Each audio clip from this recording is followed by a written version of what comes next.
Buried beneath the Greenland ice sheet lies an abandoned, nuclear-powered military base, secretly built by the US Army on Danish territory. Remarkably, we now have access to hundreds of pages of declassified documents and archival footage detailing the construction of this base, which we've used to recreate this model of the facility. Today, it's buried beneath 19 meters of snow, visible only to ground-penetrating radar crews flying overhead, where it appears as a series of strange, unexplained lines on their radar screens. These are the remains of Project Iceworm. Project Iceworm was born from one of the Cold War's darkest imagined scenarios, a secret network of nuclear missile silos designed to guarantee mutual destruction, even if the continental United States had already been wiped out. But the apocalyptic logic behind it, and the military interest that has led the United States to once again consider purchasing Greenland, remains very much alive. This declassified document, titled "The Strategic Importance of Greenland," offers a revealing glimpse into the mindset of the United States as it embarked on a mission that would ultimately violate international law in pursuit of this project. Pay particular attention to this passage. In 1950, NATO's nuclear deterrent capability depended almost entirely upon manned strategic air command bombers. At that time, aircraft operating from bases in the United States could not reach targets within the Soviet Union. Since Greenland lies along the Great Circle route between the two superpowers, the need for Arctic air bases became unmistakably clear. To help close this critical gap in NATO's capabilities, the United States received permission from its NATO ally, Denmark, to construct Thule Air Force Base. Located on Greenland's northwest coast, Thule eventually became a massive operation at its peak, supporting more than 13,000 personnel.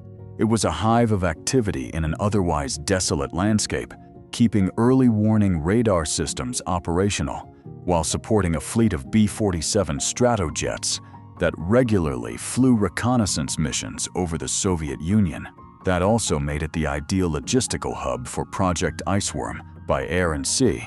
Thousands of tons of construction equipment and materials were delivered there before being hauled 240 kilometers inland by specialized Arctic tractor trains. Once they arrived, work began on excavating an enormous network of tunnels. Peter plows, adapted from snow milling machines originally designed to clear avalanche debris in the Swiss Alps, were used to carve narrow trenches into the glacier. These machines tore through the ice at an astonishing rate, removing nearly 900 cubic meters of snow every hour and hurling the excavated material over the sides of the trench like gigantic snowblowers. Additional heavy equipment then moved in to clear away the remaining debris. But simply digging trenches into the ice wasn't enough to create a nuclear-powered missile base. The entire structure still needed a roof. The workers used an undercutting technique, widening the bottom of each trench by shaving away the lower walls while leaving the upper section narrow. This allowed corrugated steel arches to be installed across the top, after which an additional half-meter of snow was packed over the roof. Each trench measured approximately 8 meters by 8 meters. For deeper excavations, construction proceeded in multiple stages. The Peter plows threw snow onto temporary shelves carved into the ice above, where it could later be pushed to the surface by additional equipment. It was dangerous, uncertain work carried out in one of the harshest environments on Earth. Temperatures here regularly plunged to -60 degrees Celsius. That's cold enough to freeze exposed skin in well under a minute. It's also devastating for machinery. Kerosene used in aircraft begins to solidify. Diesel fuel gels. Most lubricants become unusable. Engines refuse to start. Hydraulic pistons seize. To keep equipment operational, heated garages had to be carved directly into the snow itself. For nearly a quarter of every year, the sun never rises. And there is no protection from Greenland's infamous Pitterrock winds, which can exceed 325 kilometers per hour, stronger than a Category 5 hurricane. Nor is there any escape from snowstorms capable of burying the landscape beneath more than 3 meters of snow in just 2 days. While the full vision was never realized, Project Iceworm's ultimate design called for a tunnel network 10 times longer than the London Underground, stretching across 130,000 kilometers, an area larger than Greece. Scattered throughout that network would have been 2,100 launch sites, housing 600 Minuteman intercontinental ballistic missiles capable of moving through the hidden base on an underground rail system. To successfully launch a counterattack, the Soviet Union would have needed to identify the location of every single launch site. Every nuclear strike wasted on an empty launch tube would spare another, more valuable target. Camp Century represented only a small fraction of that vision. Its purpose was to prove that such a system could actually be built. From testing construction techniques to installing the first portable nuclear reactor ever placed beneath an ice sheet, Camp Century served as one enormous experiment. Over the course of 16 months of construction, including the long months of continuous Arctic darkness, workers excavated a network of 26 tunnels totaling 3 kilometers in length. Every tunnel served a specific purpose, with prefabricated buildings installed inside to support the base's daily operations and test its military capabilities. The longest tunnel stretched 340 meters and became known as Main Street. Branching off from it were living quarters for 225 personnel, along with a hospital, library, gymnasium, church, and theater. Railroad tracks were even laid throughout the facility to test how effectively missiles could be transported underground. The Minuteman Mobility Test Train, seen here, was one attempt to make that concept work in the continental United States. This train was intended to become the Iceworm, from which the project took its name, transporting nuclear missiles through these concealed underground passageways. But the project required a specialized version of the Minuteman missile. Greenland's close proximity to the Soviet Union made it possible to redesign the weapon specifically for operations beneath the ice. The result was a missile known as the Iceman. Unlike the Minuteman, this was not an intercontinental ballistic missile. Instead, it was an intermediate-range ballistic missile, allowing engineers to eliminate one of the Minuteman's 3 solid fuel stages. That significantly shortened the missile, making it much easier to rotate into a vertical launch position inside the limited space beneath the ice. The Iceman's nuclear warhead was expected to be roughly twice as powerful as the Minuteman's. With a range of 5,300 kilometers, it would have been capable of striking nearly 80% of Soviet territory. But keeping both the camp and its missile force operational meant a permanent crew would have to live beneath the ice at all times. The nearest city was more than 1,500 kilometers away. The personnel stationed here had to eat, sleep, shower, work, and relax entirely underground. Their living quarters consisted of prefabricated wooden buildings assembled inside the tunnels. The walls of these structures were intentionally separated from the surrounding ice to prevent heat from transferring outward and melting the glacier itself. Food, supplies, and replacement personnel were flown in on a regular basis. Otherwise, Camp Century had to remain almost entirely self-sufficient. In many ways, life here resembled living aboard a submarine far more than serving at a traditional military base. When the U.S. Army proposed this concept in 1960, it estimated that the enormous underground missile complex would become fully operational within just 3 years. The projected construction cost was $4 billion, more than 5 times the cost of the USS Enterprise, the nuclear-powered aircraft carrier launched that same year. Operating the facility afterward would require an additional $400 million every year. From the Army's perspective, however, the cost was entirely justified. At the time, the United States was gripped by fears of a so-called missile gap between NATO and the Soviet Union, a combination of flawed CIA intelligence and John F. Kennedy's presidential campaign rhetoric created the belief that the Soviet Union possessed a massive arsenal of nuclear missiles that vastly outnumbered America's own intercontinental ballistic missiles.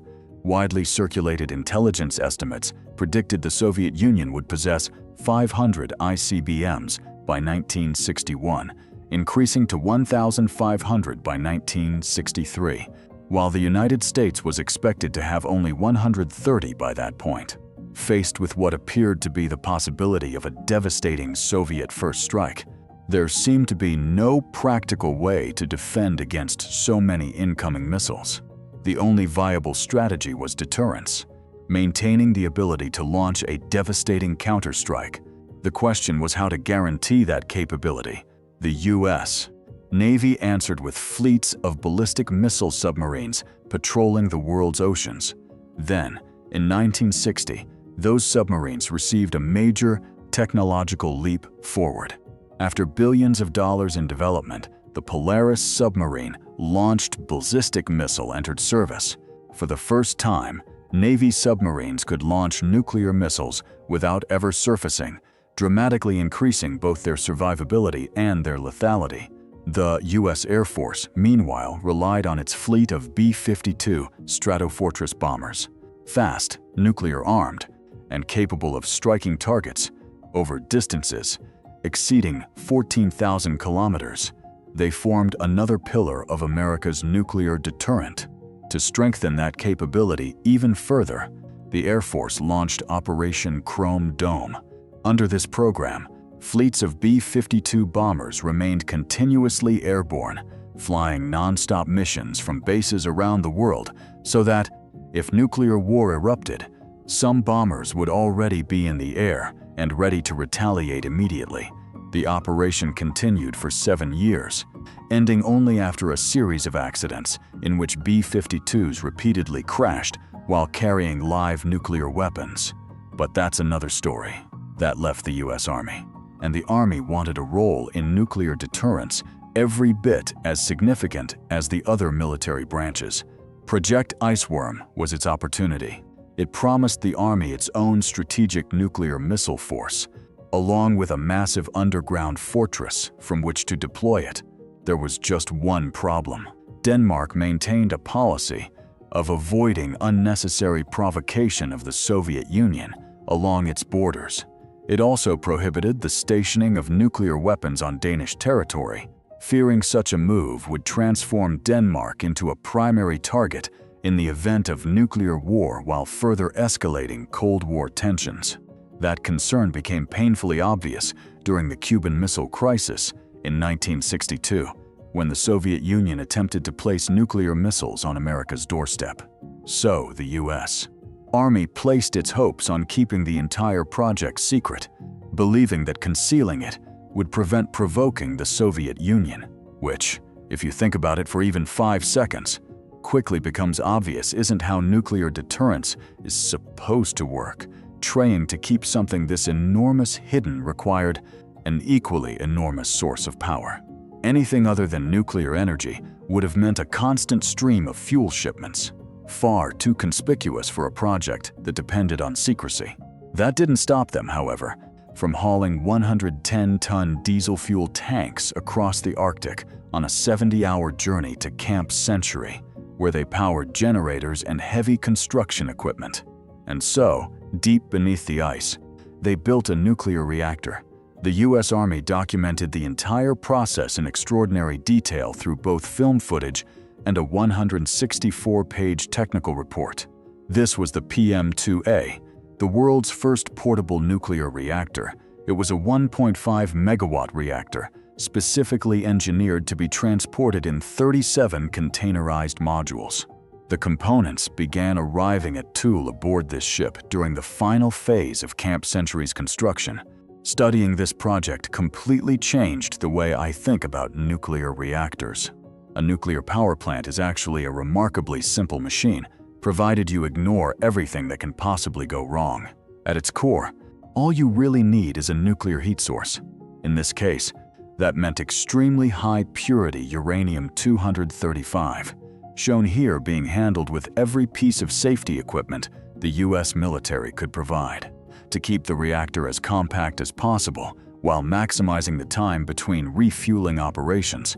The fuel was enriched to 93% uranium-235. For comparison, modern commercial nuclear reactors typically use uranium enriched to no more than 5%. Each fuel element contained approximately 500 grams of uranium-235. The remainder consisted primarily of stainless steel, which makes watching these reactor components being handled feel even more unsettling, at least from a layperson's perspective. At this stage, however, the fuel assemblies were emitting mostly alpha radiation, which poses relatively little danger to human DNA, unless the radioactive material actually enters the body.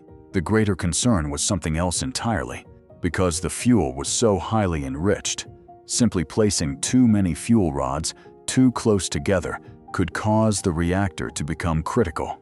The engineers overseeing the project constantly monitored their instruments and performed calculations using slide rules to measure one extremely important value. Total U-235 content of the assembled core is 13.376 kilograms. Coefficient of reactivity, 0.935. Even the US Army uses the metric system when dealing with the truly important things. That coefficient of reactivity was absolutely critical. Once it reached 1.0, the number of neutrons being produced exactly matched the number required to sustain a continuous nuclear chain reaction. As long as the value remained below 1, the reaction could not sustain itself, so the engineers needed a reliable way to control that number. One by one, they carefully lowered the fuel elements into the reactor vessel, meticulously recording the position of each component on paper. Only after confirming everything appeared safe did they begin slowly raising the control rods, while continuously monitoring the reactor's coefficient of reactivity. Control rods are simply large pieces of material that excel at absorbing neutrons. The most common material used today is boron, but every time a boron atom absorbs a neutron, it transforms into lithium and helium. Once that happens, it can never absorb another neutron again. It's effectively used up forever. Not exactly ideal for a secret nuclear installation expected to operate for years. Instead, the engineers selected europium oxide control rods. Europium is almost like the cat of control rod materials. It seems to have multiple lives. It absorbs neutron after neutron, after neutron, after neutron, after neutron, until it finally reaches its limit and undergoes beta decay, transforming into gadolinium-156. As the control rods slowly rose, neutrons were finally able to reach the reactor fuel. The number of fission reactions began steadily increasing, and then, here it is. With all 5 control rods withdrawn 6.24 inches in PM2A, reactor became critical at 0652 hours. I thought we were going to stay with metric units. For the engineers watching, that's 158.5 millimeters. Now that the reactor had reached criticality, it was ready to begin producing enormous amounts of heat. From this point forward, it functioned much like any conventional power plant. The reactor core heated a primary loop of highly radioactive, high-pressure water. That loop transferred its heat to a steam generator, where a completely separate secondary closed-loop water system produced steam. The steam then powered a 1.5-megawatt turbine generator before passing through a condenser, where it cooled back into liquid water and repeated the cycle. But every closed-loop power system eventually has to dispose of its excess heat. Normally, that's accomplished with an open-loop cooling system that draws in enormous quantities of water. So how do you solve that problem when you're surrounded not by water, but by ice? It turned out to be one of the biggest engineering challenges of the entire project. Even melting the surrounding ice wasn't considered a viable solution. In the event of an accident, engineers couldn't risk coolant lines freezing solid, so water cooling was ruled out entirely. With outside temperatures capable of falling to minus 60 degrees Celsius, they turned to something else: air. 3 massive air blast chillers used electric motors to force Arctic air across another closed-loop cooling circuit filled with glycol. That glycol removed heat from the condenser, cooling the secondary water loop before it returned to the steam generator. Remarkably, the engineers responsible for assembling the system underestimated the effects of thermal contraction. The aluminum glycol pipes had all been test-fitted at normal room temperatures. Once they reached the Arctic, however, the pipes had contracted so dramatically that construction crews had to leave the maximum allowable gaps between adjoining sections just to make everything fit together. And remember, these were coolant lines contaminated with radiation. This cooling system solved many problems, but it didn't eliminate them all. The cooling system solved many problems, but it didn't eliminate them all. Pipes leak, pressure has to be vented, and radiation has an unfortunate habit of ignoring physical barriers. The engineers needed somewhere to dispose of all the wastewater and sewage generated by the facility. Their solution was to drill an enormous shaft into the ice using steam. Once the shaft was complete, they began pumping wastewater, sewage, and radioactive waste into this vast underground reservoir. A reservoir of radioactive human waste that remains buried beneath Greenland to this very day. What amazes me most about this entire project is how much it resembled assembling a gigantic IKEA kit. The declassified engineering report actually mentions it. The systems of matchmarking and simplified isometric drawings for reference were ideal. Every individual component was labeled to indicate exactly where it belonged and what it was supposed to connect to. Even more remarkable, we have report after report documenting the countless problems that occurred during construction. At one point, the protective shroud for one of the air blast coolers was installed backward because the factory markings had been printed incorrectly. There are also reports describing how the control rod racks weren't perfectly straight and had to be manually aligned using nothing more than a blowtorch and a wet cloth. An incredible display of craftsmanship, but also a little unsettling. The PM2A was in many ways the true objective of Camp Century. It represented an extraordinarily advanced experimental nuclear power plant, the first reactor ever designed to be built entirely from modular components transported through standard U.S. Army logistical supply chains. But it was also an extraordinarily dangerous design, a reactor capable of becoming supercritical if a few very basic mistakes were made. And that exact nightmare had already happened. In 1961, another reactor built under the Army nuclear power program, the SL-1, experienced a catastrophic accident. An operator made one small mistake. He accidentally pulled a control rod approximately 4 times farther than required. The result was immediate. The reactor instantly went supercritical. Its cooling water flashed into superheated steam. The entire cooling vessel exploded. 3 people were killed. The radiation exposure was so severe that their bodies had to be buried inside lead-lined coffins. Fortunately, nothing like that ever occurred at Camp Century. The SL-1 disaster fundamentally changed the Army's approach to reactor safety. Engineers concluded that the reactor should never be capable of exceeding a 0.935 coefficient of reactivity, even if a single control rod were completely withdrawn. Under the revised design, the reactor would only become critical if someone somehow managed to withdraw a second control rod too far. But it wasn't a nuclear accident that ultimately destroyed Camp Century. Something else brought the entire project to an end. After 33 months of operation, from the reactor's first criticality in October 1960 until July 1963, the PM2A reactor was permanently shut down. What defeated Camp Century and ultimately ended Project Iceworm wasn't cost. It wasn't technical complexity. It wasn't political opposition. It was the very ice the entire project depended upon. Greenland's glaciers moved far faster than engineers had originally predicted. Instead of remaining stable for decades, the slowly flowing ice began crushing the tunnels in just a few years. This is what the tunnels looked like in 1961, and here they are only 4 years later. The only practical solution would have been to essentially rebuild the entire camp every 2 years.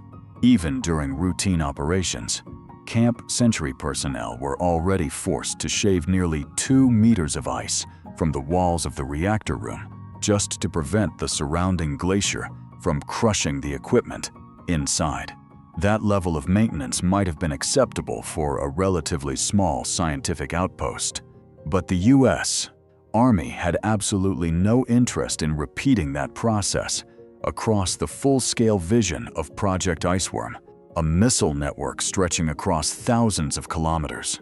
There was simply no way they were willing to place one of America's most sensitive strategic military assets at the mercy of collapsing tunnels and twisted railway tracks. So, in 1966, Camp Century was officially shut down. By 1967, it had been completely abandoned. The nuclear reactor itself, along with all of its radioactive fuel, was removed. But the enormous cavern beneath the ice remained.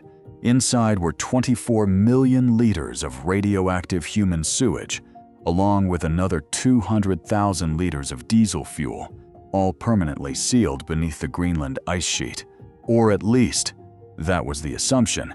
In 2024, NASA caught another glimpse of this buried environmental disaster. A Gulfstream aircraft, equipped with a synthetic aperture radar system, detected the abandoned facility beneath the ice. Since its abandonment, the site has drifted approximately 90 meters beneath the glacier. Ironically, the very aircraft used to rediscover Camp Century was also measuring something its original builders never fully appreciated: the accelerating movement of Greenland's ice sheet. The engineers who built Camp Century believed the glacier would remain its permanent tomb. But current projections suggest this buried environmental disaster could begin re-emerging within the next 100 years. As far as we know, no one has attempted another large-scale military installation beneath an ice sheet since Project Iceworm. Even the Danish government didn't learn Camp Century's true purpose until 1996, when the project's classified documents were finally declassified. That's despite the opening narration of this declassified Army film, claiming the project had been carried out with the cooperation of the Danish government. And despite today's geopolitical tensions, the U.S. military still maintains a presence in Greenland. I personally flew into Camp Raven aboard a ski-equipped LC-130 during a resupply mission supporting scientific researchers. We made an entire video about that trip, which you can watch if you're interested. And Thule is still there. Today it's known as Pitufik Space Base, continuing to track the very missile threats it was once intended to create. We've also launched a brand new series using an incredible animation technique we've developed with Lumafield. Their industrial CT scanners allow us to generate detailed volumetric models of virtually anything that fits inside the scanner, giving us the ability to explore every hidden corner of some of the most intricate machines ever built. This week, we're taking apart the legendary Nokia 3D3ZO, examining how its rugged, inexpensive, yet remarkably innovative design completely transformed the mobile phone industry. Exploring these CT scans was so visually fascinating that we knew we had to build an entire series around this technology. With support from Nebula, we've even been able to hire a new animator with a background in electronic engineering to help expand the techniques we've developed and produce one of these videos every month. Next month, we'll be breaking down the incredible first-generation iPod, revealing the surprisingly sophisticated electromechanical systems hidden inside. This new series is available exclusively on Nebula. A monthly subscription costs just $6, but if you sign up using my link or scan the QR code currently on your screen, you can get an entire year of membership for only $30. That's just $2.50 per month.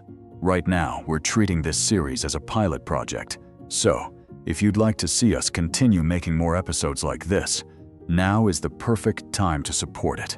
Or, if you're anything like me and you're tired of subscribing to yet another streaming service, we've also created a lifetime membership option. Pay once and never think about it again. At a time when creative work is becoming increasingly difficult to sustain, Nebula allowed me to hire a talented young animator and bring an entirely new series to life. That's what Nebula is really about, supporting creative work created by humans.